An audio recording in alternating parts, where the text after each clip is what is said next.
There are, on my list here, 10 tests that we've got so far. The geometric series, just kind of go, I think this is the order we went in. Geometric series. We did the test for divergence.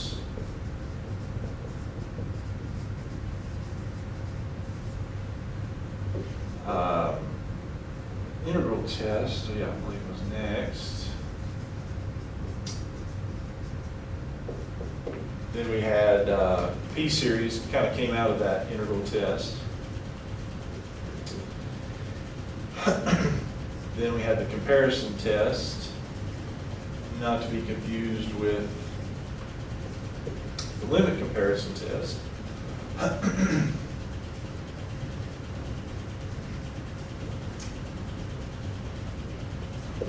All right.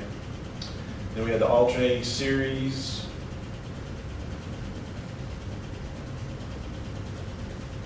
Test. I guess technically it is not a test, but we'll include it here. Sometimes it's easier to show absolute convergence than it is convergence, believe it or not. But so that is a possibility that we could use the absolute convergence of something. And then the other were the ratio and the root tests. So there's 10 of those altogether. I believe the ones that we've covered up to this point.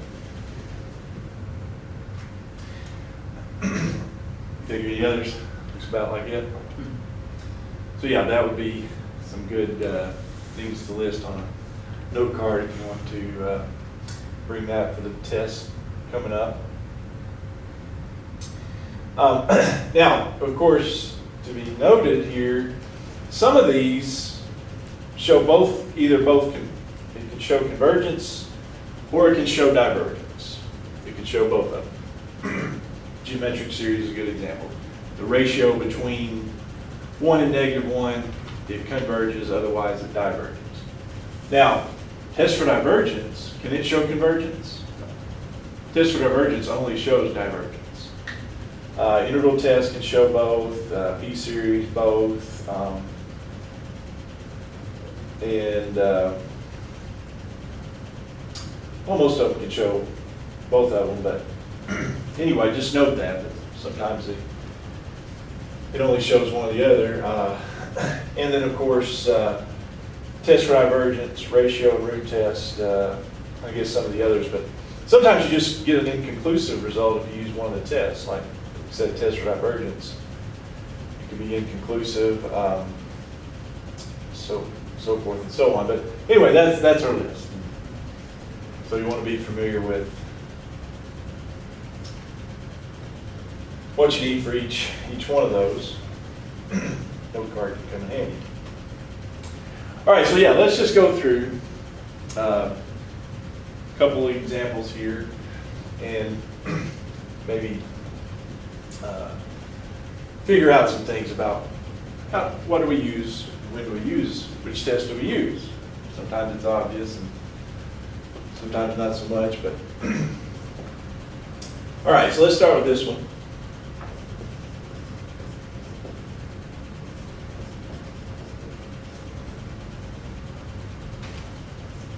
And we talked about this one, I think, when we did this particular test. It's got a factorial, and what did we say, which test was good for that? Ratio test. Yeah, if it's got a factorial, that's more often than not going to be a ratio test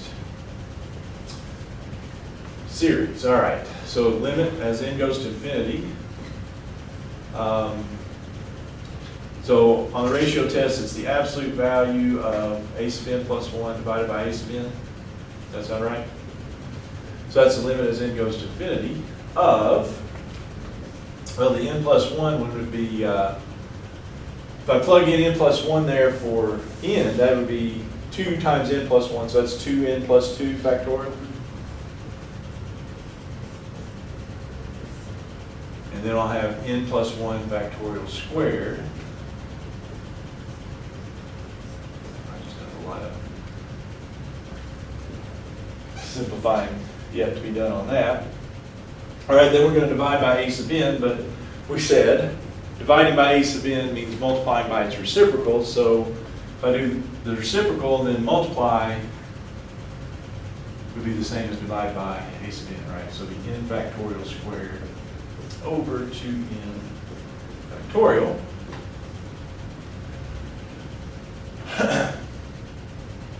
Yeah, the absolute value here won't change anything up because all those terms are positive. But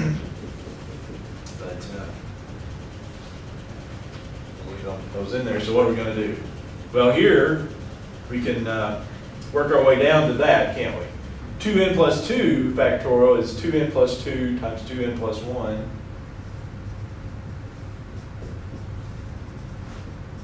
Times 2n factorial, right?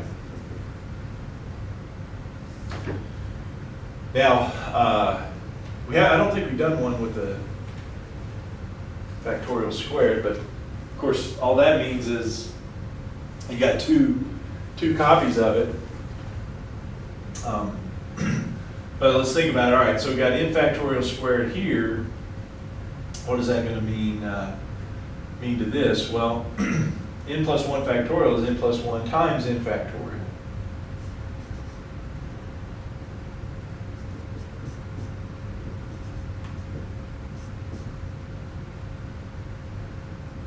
Like this. All right.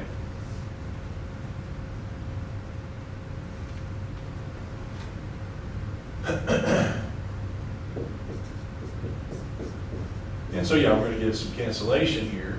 Just have to be careful with the square there. Like I said, we can drop out the absolute values if we want to. All right, so here, obviously those 2n factorials cancel. Now, like I said, be careful with this because, yeah, what happens is, let's go ahead. So this means, that would mean, so I won't have to rewrite it all. Wouldn't this mean I'd have n plus 1 squared times n factorial squared? And so when the n factorial squareds cancel out, I'm left with n plus 1 squared. All right. Okay, so that's what we got. And everything canceled out except these binomials here. Lots of ways you can show what happens here. Go ahead and fold that out. That'd be 4n squared plus 2n plus 4 would be 6n plus 2. And then n plus 1 squared, fold that out, n squared plus 2n plus 1. And then we can do our divide by, well, just power of n there thing. Right? So that'd be the limit as n goes to infinity. 4 plus 6 over n.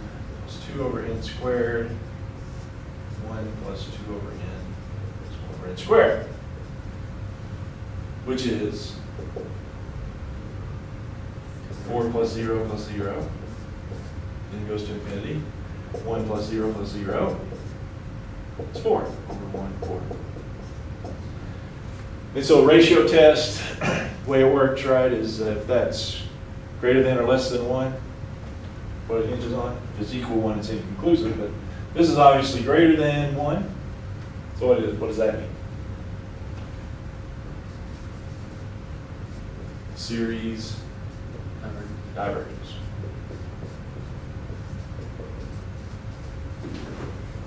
And again, if you don't have it indicated somewhere, might be a good practice here.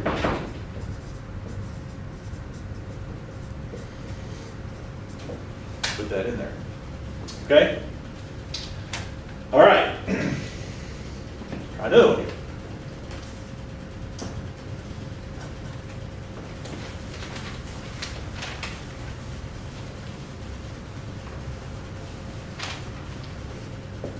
Try to move it over so I can get 2 on the board here. All right, so this one is the series -1 to the n minus 1 over 2. Oh, sorry.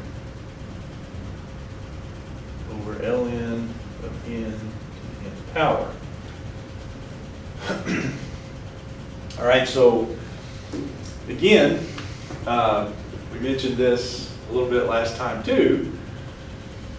If you've got n in the base and in the power, the same little expression there, that's a good indication to use which one? Root test, yeah. If you've got in the base and in the power, that's a good, probably a good time for the root test.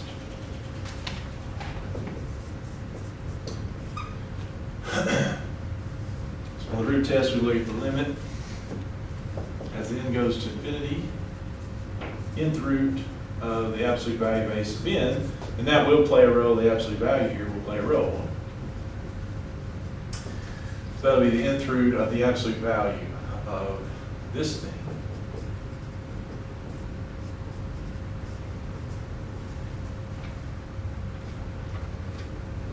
And yeah, the good thing about that is this is that absolute value is going to take out the alternating signs. This part right here is just going to alternate the signs. But since we're absolute valuing, taking the absolute value of all that, that's going to just make them all positive. So that essentially just, and this is positive terms, so really what I've got is just, it'll just be 1 on top. We won't have an alternating 1 or negative 1 on top. It'll just be positive 1 all the time. With me there? All right, so now the nth root of this, well, the nth root of 1 would be still 1. And then the nth root of ln to the nth root is going to cancel the nth power out. So we just have ln of n on the bottom. And we're in good shape there, aren't we? That's 1 over, well, it's a natural log of infinity, but natural log of infinity is still infinity, right? That's 0. 1 over infinity, so that's 0. So root test is like ratio test compared to 1. That's less than 1, so that tells me it absolutely converges, right? This series is absolutely convergent, and that's by the root test.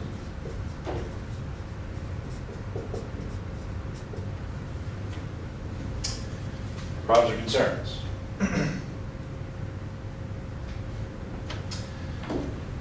All right, here's another one. -1 to the n minus 1 again, divided by 2n minus 1.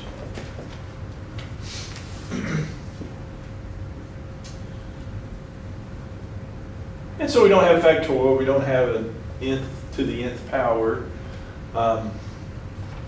You know, we may be still able to use ratio test here, but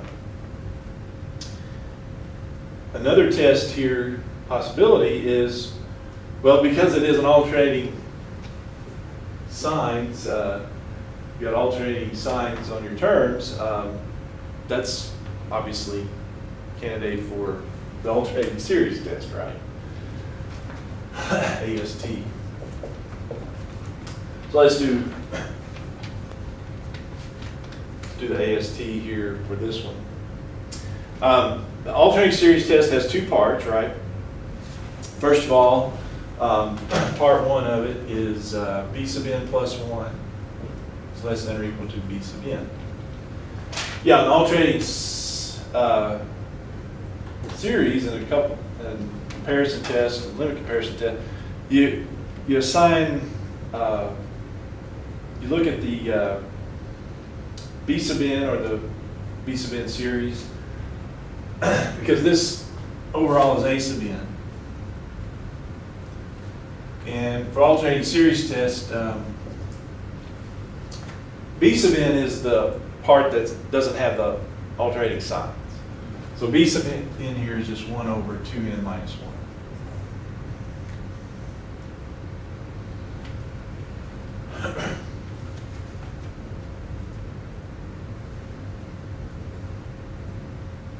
Okay?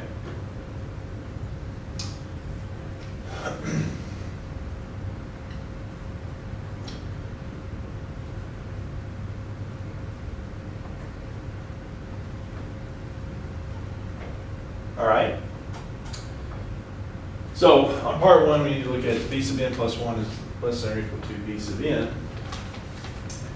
Sometimes, yeah, you just, make the n for this part be n plus 1, so it'd be 1 over 2n plus 1 minus 1. Is that less than or equal to 1 over 2n minus 1?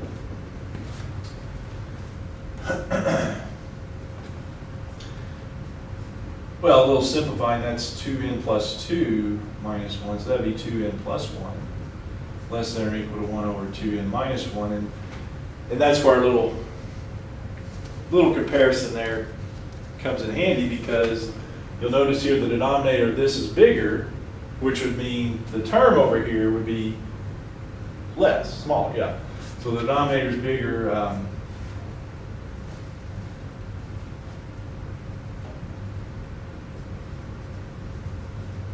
On the left, so yeah, this is true.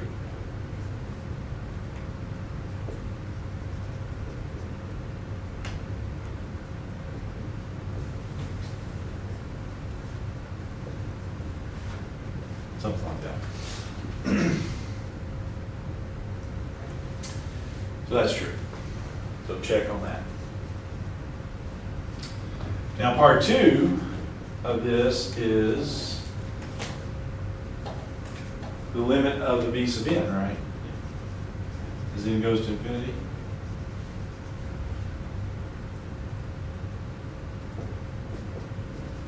All right. So the limit as n goes to infinity of b sub n.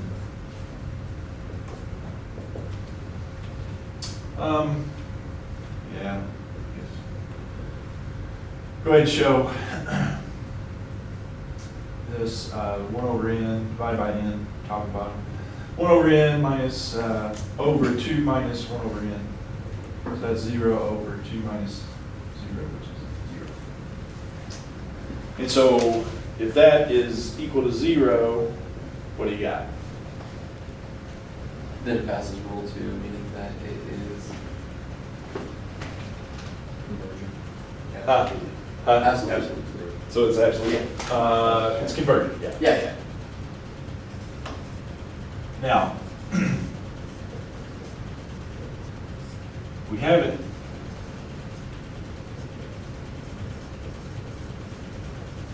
Okay, so it's convergent.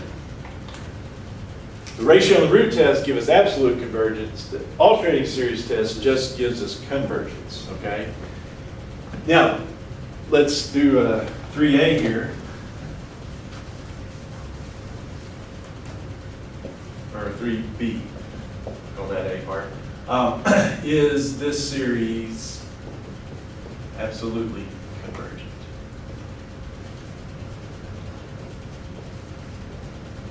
We got that as convergent, but absolute convergence is a little stronger term there. Well, to get absolute convergence on a series like this, yeah, we just do the series, look at the series of the absolute values. Which again, what's that going to do? This is going to take out the alternating signs, right? It's going to take out this top part here.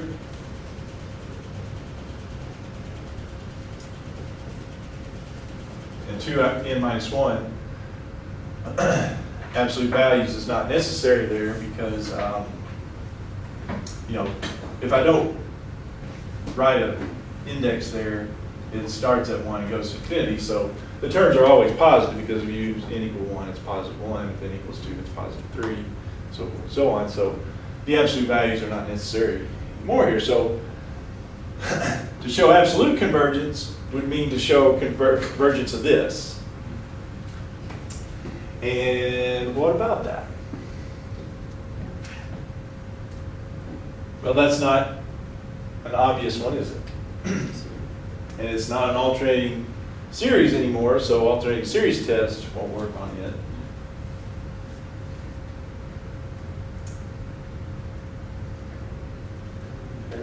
compare, yeah. We do a comparison, yeah.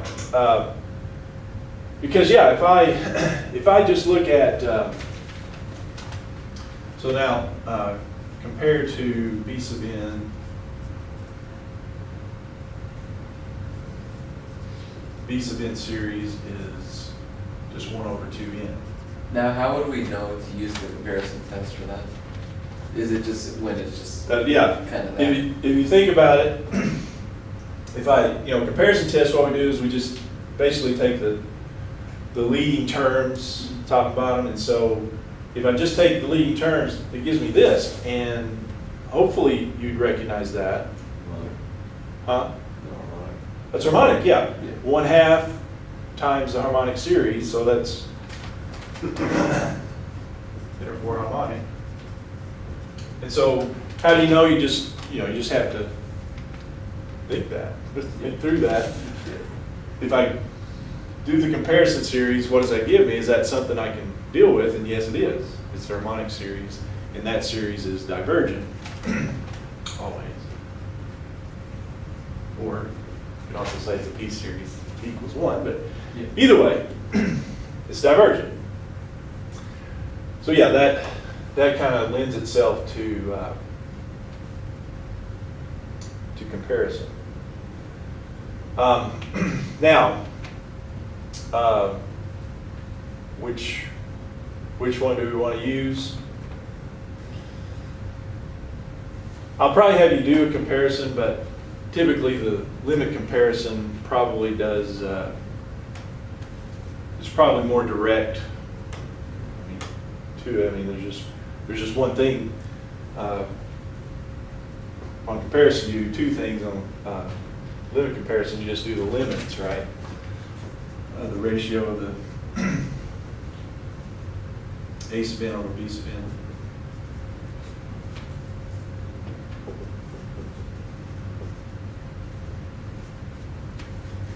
All right, so let's see what that is. That would be, so now I'm going to this. This is my A sub n right here. Whoops, that right there's my A sub n. Not going back to the original because I'm doing the absolute value of it. So this is the A sub n. So the A sub n, so I have 1 over 2n minus 1 divided by B sub n 1 over 2n, which is limit as n goes to infinity of 1 over 2n minus 1 times 2n over 1, right? Reciprocal. Or 2n over 2n minus 1. So that's going to work out pretty nicely there, divided by n, to show here how we get 2 over 2 minus 1 over n. 2 over 2, just 1. Is that conclusive? Yeah. Oh, Yeah. For comparison tests, Oh, it's yeah, yeah. ratio tests and root tests. So yeah, you got to keep all these straight. Yeah, on comparison tests, equals 1's okay.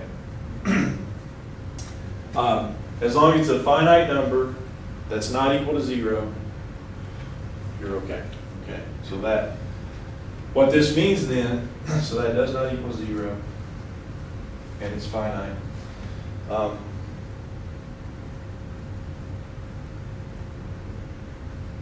What does that mean? They both do the same thing, doesn't it? So if this is a finite number, then they both do the same thing. We've got that the B sub n series diverges, so the A sub n series, this series here, must be divergent too.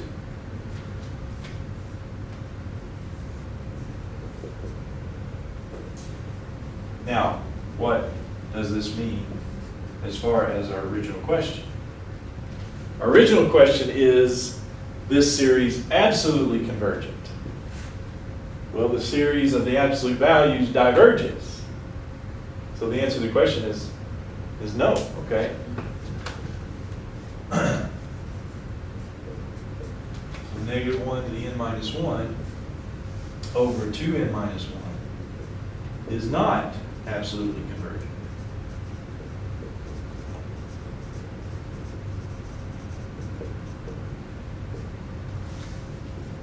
to do the absolute values, do the series there, it diverges.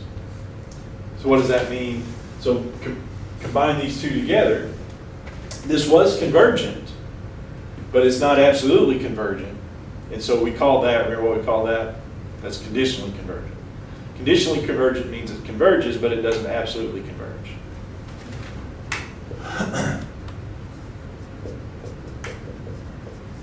So if I ask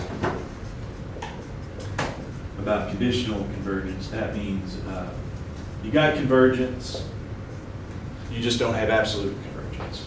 Okay? That's a little tricky on that. When you get one like that you use the alternating series test on, and then you have to go do the absolute convergence. If you were to just do the ratio test, would it give you like a 1? Ratio test wouldn't work. It would give you, or Because what ratio test shows is absolute convergence. This is not absolutely convergent. so it would say that It would be and inconclusive. you would, so It would be give you a 1. inconclusive, yeah. Yeah, okay. That's what I would guess. Because it's not both of them. Yeah, the ratio and the root tests work on a lot of them, but I don't think it worked on this one. So, but that's good to, like, if you were to get a 1, you can Yeah. work backward from there. Go back You to know that, you have yeah. to-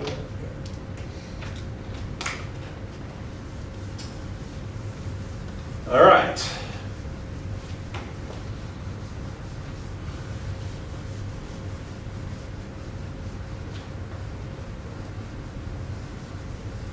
Couple more here. Number 3. Series of 3 over 2n minus 2 over 3 to the n. 3 over 2 to the n minus 2 over 3 to the n.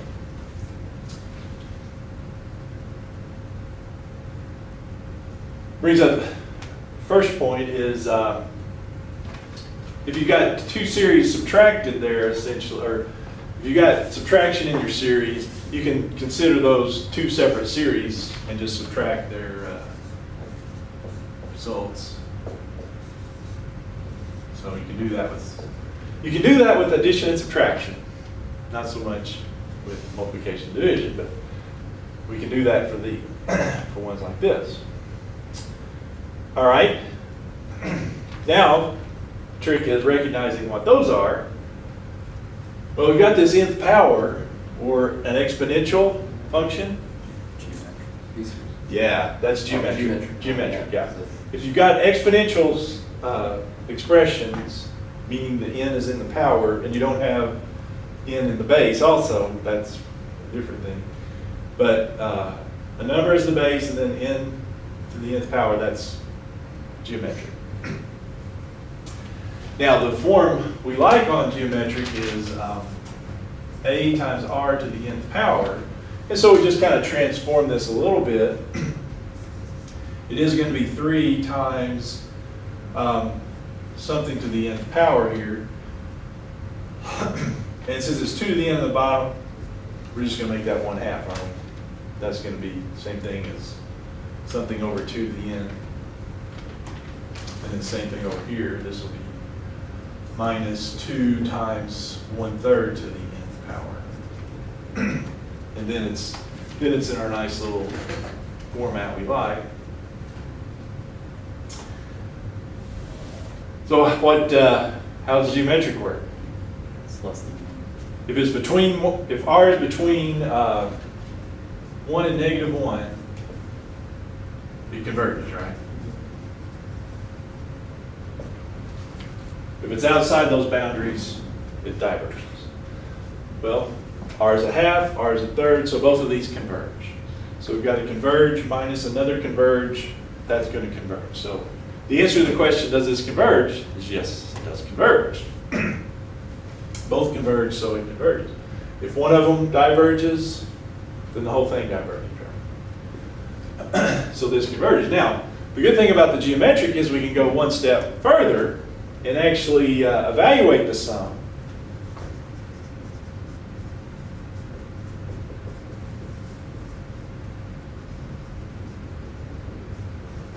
Right? we can actually evaluate geometric. The way we usually write is A over 1 minus R. Now that's a little deceptive because it depends on what the index is here. For that A to match that A, really it's A is the first term. Better way to probably think of it. Because yeah, depending on the index, if I start at n equals 2, then, or n equals 1 even, A is not going to be that A. I think they usually say, for that formula to work like that, it's n equals 0 to infinity, but it's not always. If, like I said, the general rule of thumb I said was if I don't write it there, it's n equals 1 to infinity. And so if n equals 1 to infinity, A is not going to be 3. See what I'm saying? So it's the first term divided by 1 minus R. Okay, so let's find the sum. So this is going to equal then, take that first term, what would be 3 halves over 1 minus R, so 1 minus a half would be that one. And then this one would be, first term would be 2/3 divided by 1 minus 1. Yes? Well, that's going to work out good. This will be 3 halves divided by a half, that's 3. And this will be 2/3 divided by 2/3, which is 1. So the sum here is 2. Yeah, that's about the only one we did where the only type of series we did where we can actually find the sum if it was convergent.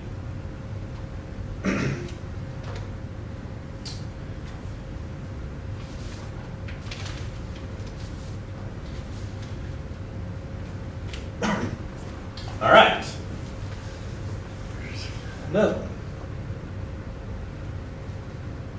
That was number 4, actually. Sorry. This is number 5. I did 2 number 3s. All right, so number 5, though. Sum 2n plus 1 divided by 3n minus 1. Okay, so we've got the exponential thing here. The problem is what? Not making this not a geometric. Well, it's 2 to the n plus 1 and 3 to the n minus 1. So that is not a direct geometric series because you got the adding and subtracting of a number with those. But that gives us a hint maybe as what we should do. What should we do? Well, it's related to those 2 to the n and over 3 to the n, that series. So maybe set up a comparison. Compare it to our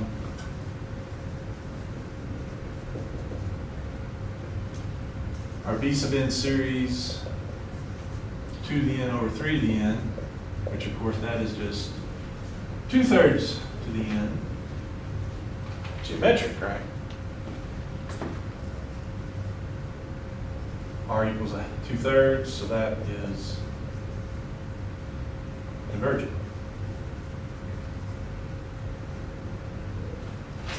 Okay. Now, a lot of times you could use one or the other.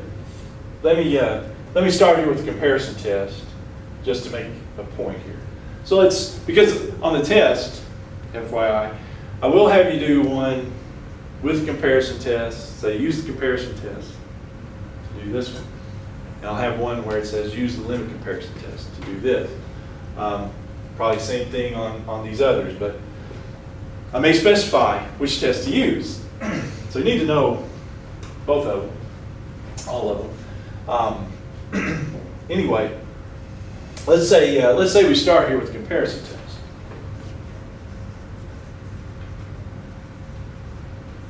Well, in comparison, if I've got b sub n series convergent, what do I need to show as the first part of the comparison test?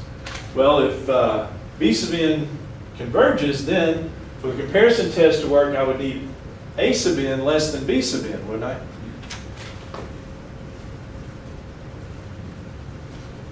Is that true here? Again, this is the a sub n, so I've got 2 to the n plus 1 over 3 to the n minus 1. Is that less than or equal to 2 to the n over 3?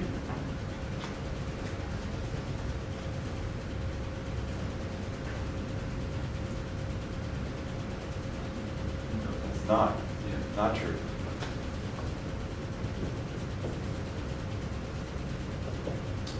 Here's why, because the numerator is bigger, the denominator is smaller on this side. So you got a bigger numerator and a smaller denominator. Both cases, that's going to make this bigger than that, right? If I just had the denominators smaller, that makes it bigger.